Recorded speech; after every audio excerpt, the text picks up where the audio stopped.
The Galactic Council had made a grave miscalculation. For 3 centuries, they had watched humanity spread across the Outer Rim territories with bemused tolerance. The bipedal mammals were industrious enough, if primitive by galactic standards.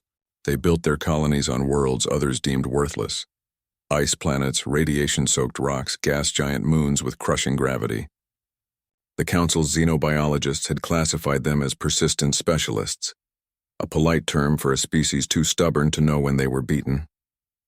Ambassador Zeftai of the hegemony had laughed when the human delegation first requested formal recognition. "You have no fleet worthy of the name," the insectoid diplomat had chittered, his mandibles clicking with amusement. "Your ships are crude fusion rockets held together with metal alloys.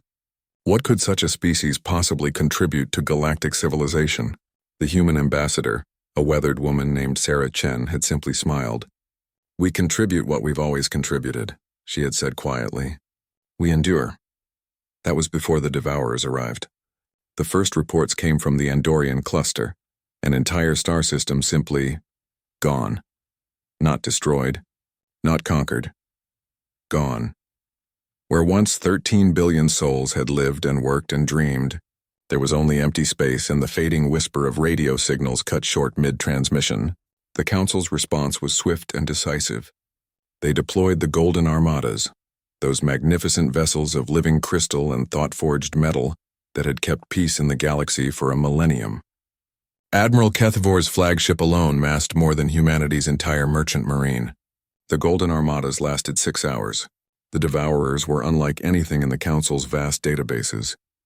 They consumed matter at the quantum level, breaking down the very atoms of ships, stations, and worlds to fuel their endless hunger. They moved through space like a plague of living shadow, leaving nothing but void in their wake. System after system fell.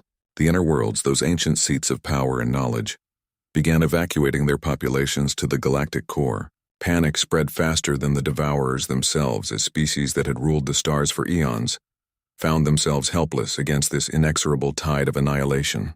It was then that Sarah Chen requested another audience with the Council. "We have a proposal," she said, standing before the emergency assembly as the holographic display showed 17 more systems going dark. "Give us full military authorization. Let us handle this." The chamber erupted in a cacophony of alien laughter. Ambassador Zeftai's entire thorax shook with mirth. "Handle it? Your entire species has perhaps 100 ships capable of leaving your solar system. The Devourers have consumed fleets 1,000 times larger." "We're not talking about those ships," Chen replied, her voice cutting through the noise like a blade. "We're talking about the Black Fleets." The laughter died. In the sudden silence, Council member Yathara of the Ancient Archives spoke for the first time in decades. Her voice was like rustling parchment. "Impossible. Our sensors would have detected any fleet of significant size. We have monitored your species since first contact." Chen's smile was winter cold. "You've monitored what we wanted you to monitor. The Black Fleets were built in the void between stars. In the Oort clouds and asteroid belts you considered worthless. We've had 3 centuries to prepare for a war we hoped would never come." She gestured, and the chamber's displays lit up with new data. Ship signatures emerging from the dark, not dozens, not hundreds, but thousands. Each one massed like a small moon, their hulls drinking in sensor beams like hungry shadows. They moved with purpose through space, converging on the Devourer swarm from directions the enemy had never seen ships approach. "Your Golden Armadas failed because they fought like civilized beings," Chen continued. "They followed rules of engagement, tried to preserve infrastructure, minimized collateral damage. They fought to win a war. The first engagement came at the Beta Centauri system. The Devourers had been methodically consuming the local star, using its mass to fuel their reproduction. The Black Fleet emerged from the system's edge like a pack of wolves from winter darkness. There was no formal challenge, no demand for surrender. The human ships simply opened fire. What followed could barely be called a battle. The humans employed weapons the Council had never imagined. Stellar manipulators that turned stars into bombs, gravity drivers that crushed space-time itself, and most horrifying of all, quantum viruses that infected the Devourers' ability to process matter. The Devourers, for the first time since their appearance, began to retreat. "We don't fight to win," Chen explained as the Council watched in stunned silence. "We fight to survive, and we've learned that sometimes to save life, You have to be willing to kill everything that threatens it. The black fleets pursued without mercy. They herded the devourers into carefully prepared kill zones, used their own hunger against them by feeding them poisoned matter. And when cornered, the human ships would detonate their own cores, taking entire devourer clusters with them in annihilation so complete it left scars in reality itself.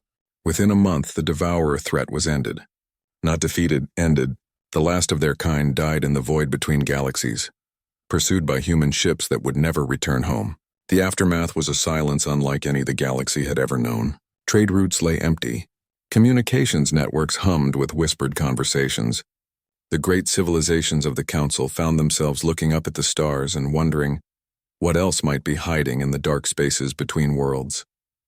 At the final Council session, Ambassador Zeftai approached Sarah Chen with something resembling respect. "Why?" he asked. "Why did you save us?"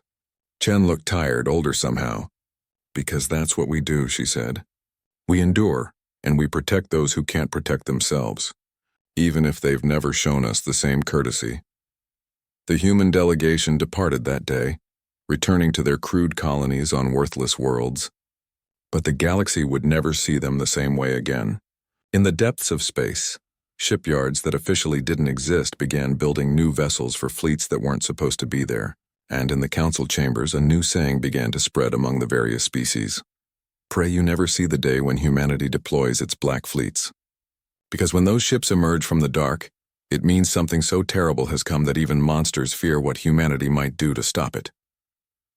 The stars remained silent, but they were no longer empty. In the void between worlds, patient guardians waited and watched, ready to pay any price to preserve the light of civilization in an indifferent universe. Humanity had shown the galaxy what they truly were, not just persistent specialists, but the species willing to become monsters so that others could remain civilized.